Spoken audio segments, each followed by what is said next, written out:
Andy, What's happening? I love not the I much. love the I love the backdrop. Where are you at? Are you like on your porch? Yeah, it's just my backyard, actually. Oh man, I'm loving that. That's great. Thanks. Well, you know what? It's a little bit nicer than a brick wall. So, Absolutely. Listen, totally. I always like to see like what everybody has there, and when people have like the faux blurred background, yes. that makes me even more. I'm just like I find myself doing this in meetings. I'm like, what's back there? What are you hiding? Oh, this doesn't look, or this isn't real. No, I'm kidding. Best green screen I've ever seen. Andy, it's such a privilege to chat with you. Thank you so much for the time. Yeah, of course. Molly Singer is so much fun. It is Oh, just thank you. Yeah, it really sort of taps into the classic college movie vibe. And what excited you to tell this story? Yeah, I mean, exactly what you just described. It was like I love comedies. That's sort of my favorite genre. And I came about this. I was editing a film called Collection for the same writer producer Todd Friedman, and my producing partner Warner Davis was doing it. And Todd knew that I had done films, and he asked me what I wanted to do. And I think he assumed that because I had done like mostly horror movies and stuff like that. He was like, that I was going to say that, and I was like, oh man, I would love to do like a weird science, like a comedy, like weird science. And he goes, oh, dude, I got a movie like that. And so he kicked me the script a couple weeks later, and it was called The Re-Education of David Singer. So it was different. It was male driven. He and Kevin had written it kind of years earlier, so it definitely had like very like road trip, old school American Pie sort of vibe to it. And so I loved the concept. I just thought like this whole mentorship in college, like it was weird science. Back to School. It was like all these like movies that I loved, and so I pitched this idea. I was like, hey, what if we made? I was like, we've never seen like a female Van Wilder before. I was like, that could be really fun. And I was like, well, if we change her to a female protagonist, that creates a cool element between her and a fun element between her and Elliot. And then we just started doing that sort of throughout the script. Is how do we modernize it? What humor worked then that doesn't work now? How do we make it feel a little bit more fresh? And then that was it. We just the re-education of Molly Singer was born, and we were off to the races. I love that you say that there because one of the things I liked about the film is Molly's relationship with the young man. What's his name? Yeah, Ty Simpkins plays Yes, Elliot. and Yep. yes, and because and the other like for there's no romance that's Yeah. forced in. It's a mentorship thing. It's really Yeah. kind of cool. I think that like there was another movie that just came out called No Hard Feelings, and I think initially when we all saw the trailer, we were like, oh my god, is this? And then but in watching it, I was like, they were pushing that romance angle very hard as sort of that was sort of the sort of goal in mind. And even in Weird Science, like when you watch Weird Science, which I adore, the at the beginning when Lisa's seen as sort of like the object of desire or something like that, those aren't the most compelling scenes. The most compelling scenes are when Lisa is that sort of mentor teaching them a lesson. When she goes into the closet while the Mad Max characters are tearing up Wyatt's house and stuff like that, and she's like, don't let John Wayne hear you say that, and it's like that was Lisa at her absolute best. And so I was like, let's just create that throughout and like, throw out these sort of notions of any sort of like that chemistry. This is a friendship, a mentorship from the jump. Yeah. It keeps things really clear and really clean. Like that her interest in him is well, professional is not the word that I mean to Right. use, but it does work here in this Yeah. in this Yep. case. Yep. For sure. Yeah. It's a mission, and I think that what it does is it pays off Molly's arc as a person. And it was funny. I just was just talking to somebody about this is that like, Molly's arc as her character is that she's trying to find out who she is. But what Molly does is she brings out the best in everyone. And it sometimes to the detriment of herself or completely irresponsibly done. But what she does is she just kind of raises people up.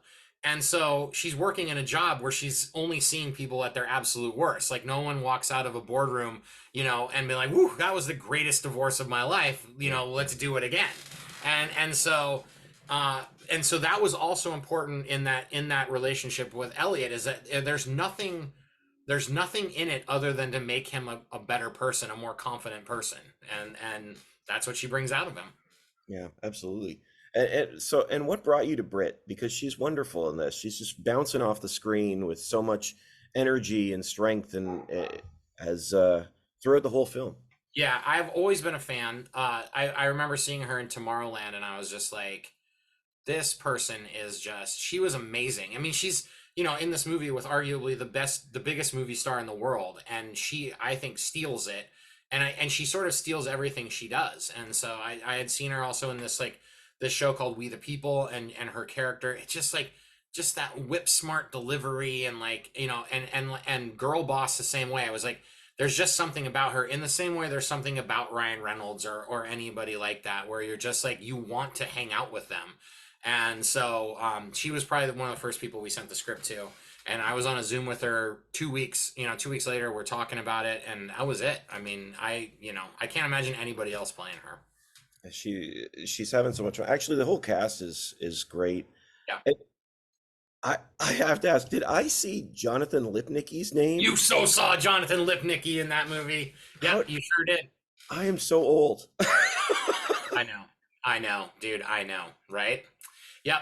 Yeah. So he actually had been submitted for Elliot, and he and I hopped on a Zoom, and I just enjoyed our freaking conversation so much. And I was like, I don't think he's right for Elliot.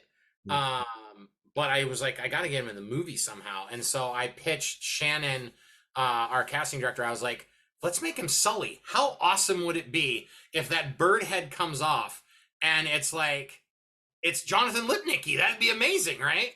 And she's like, I don't know if he'll go for it. It's not a huge role. I was like, but it's a really fucking funny role, man. Like, he might dig it. And he did. And he totally embraced it. He was so damn funny. And yeah, it's just, he was just a joy to work with. Super nice guy. Oh, that's fantastic. Um, let's talk about college a little Yeah. bit. Um, One of the things I love about this film is it really sort of taps into the responsibility of youth. I Yep. mean, and I was wondering from your perspective, do you think that's changed? Like the film touches on this idea that people screw up in college, and we can, get a second chance. We need a second chance. Right. But I was wondering if you think that's changed over the years. Yeah. It's 100% changed. I mean, I think that technology, social media, and everything like that, I think they're just built different now. Their goals are different. It's not that they're built different. It's just that vehicles towards these things are different. And it's funny. I was having this very deep conversation with my dad, who, he went to the University of Nebraska. He's just this very kind of like, he's just sort of like very old school. And we were talking, but I grew up in Colorado. So Mm. we were talking about, Deion Sanders becoming the head coach of the University of Colorado. And he's like, yeah, I don't get it. And I'm like, no, you don't, but you also don't get kids. And I was like, the thing that Dion gets is he gets these kids. Like, he taps into the way that they think. He cares about the things that they care about. And in that realm, what he then does is his goal is to create really great men, but he's identifying with them, not dictating to them. And so yeah, I think kids have changed. I think kids are built a little differently. And so you have to figure out ways to like help shape youth, yeah, and stuff like that. But I remember reading Mike Krzyzewski's book Leading with My Heart, and the thing that I took away from it that I directly translate to directing films is that he said, you cannot coach every kid the same way. He's Mhm. like, I could ball Grant Hill out in front of the entire team for making a mistake, and it wouldn't affect him. It would actually make him better. He'd get angry and he'd go play better. But I couldn't like ball Christian Leitner out in front of the whole team because it would make him worse. He mentally did not like that. I would have to pull him aside and be more individual with him in criticism and stuff like that. And directing is the exact same way. You can't direct everyone the same way. So it's really about just tapping into what makes people their best self. Yeah, that's really interesting. And the tie-in with sports here that I'm hearing as well. I mean, yeah, I mean, you want to bring out the best in your cast and your young cast as well. Yeah. Um, and it's funny, like you mentioned everything going on with Deion Sanders now in Colorado. And when he was playing, I remember so many people looked at him and he was the outsider. He was the Yep. one that people were like, I don't understand how he thinks. Like you Right. got to sort of let him be his own guy. But yeah, I mean, this is a film where you have a lot of the adults that don't understand, like the mom saying, "Get him off TikTok, get him off," Yep. understand the Yep. relationship that we have with social media. It's very interesting. Yeah, it's interesting, and I think that like there are some like universally like fun things that happen, but at the same time we are addressing things that are more modern, like in the original script it was just the mom taking the kid to the strip club, and that was sort of the comedy trope of it, right? Is that it's the awkwardness of being at a strip club with your mom, and while it's being funny, I was like, okay, let's take it up to this next notch. I was like, let's make this a lesson in consent, because that's really what a mom would do. Is like, is she's is like, under the guise of this like thing of like, yes, yes, it's not that I'm teaching you how to be a man. It's teaching you how to be a good man. And so she basically turns it around on him. And I think that that's where comedy needs to go too. It's like we're dealing with a lot of like change in the world and stuff like that. And so if you take comedy and you push that envelope, but you're also cognizant of all the things that are going on, that's really where comedy can thrive. Is that like you're still needling at the norm, but we're also like not marginalizing anyone. And so you make note of things that are serious going on in the world. And TikTok is one of them. Is that like, when Elliot is ruined and then redeemed really by social media in the course of 1 week, right? Where it's like, he ruins Demetrius Moss, and that's captured on social media, and then the next week he's like this bar legend in social media. So it's almost a comment on how ridiculous it is. That's really interesting. Just listening to you say that, I think I like the way that you're using comedy in that lens. Then I think as things began to change, as culture's been changing over the last several years, I think comedy hasn't really known how to evolve with it. Yeah. But I agree with you. That scene with the mom actually actually is funny to me, Yeah. with the mom saying, "Okay, now this is what I Yeah. really wanted you to learn," and and even Molly says at the end, talks about how of all the guys she's known that are real jerks, like he's a good one. Yeah. And you should be proud. And I thought this is I like that element to the story, that it's more than just about let's go crazy at college. There's an Yeah, uh you want Elliot to be not only a cool kid but a good man, yeah. and he is, and I think that Brenda and Molly do that, and Brenda doesn't realize she's doing it. Molly doesn't realize she's doing it, but she is, and it sort of culminates in a really like one of my favorite scenes is the scene after. It would be very easy for like Elliot to be the hero of Booze Cathalon, and then you hard cut into him and Lindsay making out in their dorm room and stuff like that. But no, here's two young kids that have been drinking all night. And the next morning he wakes up and the kid's been, he's been sitting there, probably provided, was like, a bucket if she needed it and stuff like that. And just was like making sure she was okay. And it ends up being like this really kind of sweet, sort of romantic scene and stuff like that. And so, yeah, those are the kind of ways that we modernize the tropes of the classic college comedy, and just try to be more responsible with our storytelling. Yeah, I love that. I love that. And I mean, I feel the need to ask this since you brought it up, but I mean, forgive me if it's a hard one to ask, but so what does it mean for young men to be a good man nowadays? Oh gosh, yeah, that is hard. I don't know. I think I just think it's about treating everyone with a level of respect. And I think the thing is like, and it's really hard when you're young, is to basically step back and think about how something that you're going to do is going, what are the ramifications of your decision going to be later, how, if I step out of myself, how is this going to be interpreted? I always look at that is like, I always try to like step out and look at a perspective from someone else's shoes and not just my perspective.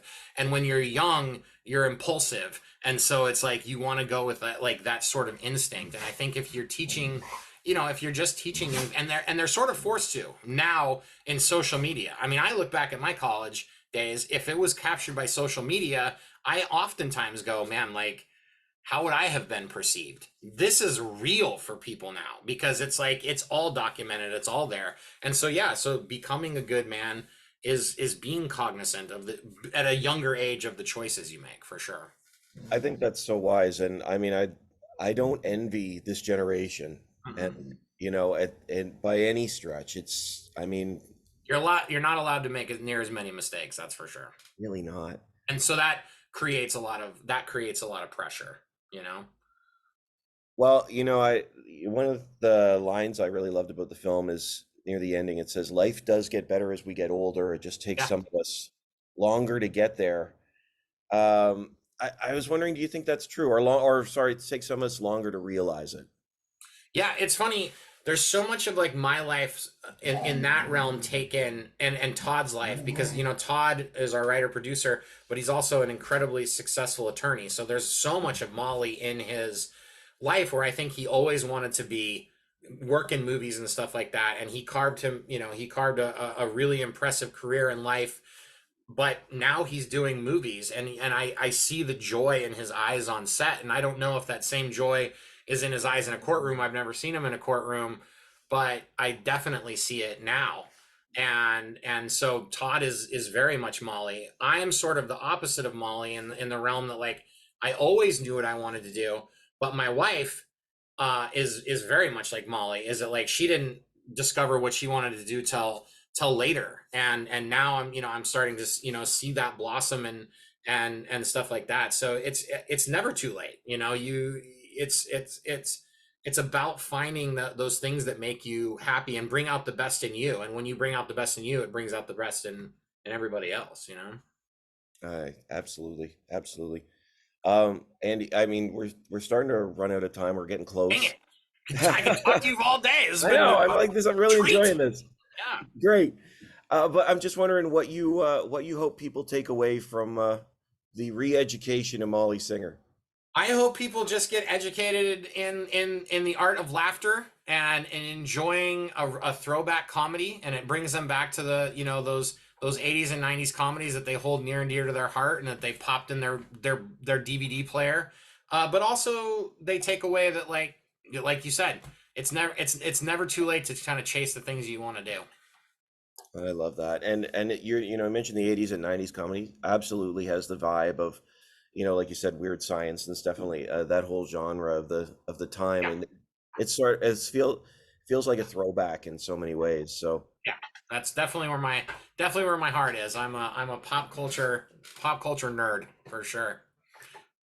And this is the perfect venue for it. So, Andy, thank you so much for your time. I really appreciate it. Wish you the best with the film, and thanks so much. Steve, thanks so much. Keep that background going, man. I don't know what sort of magic green screen you got there, but I want to hang out with you on that porch next time I'm up in Canada. For my next interview, it'll be dinosaurs. Oh, like Jurassic Park.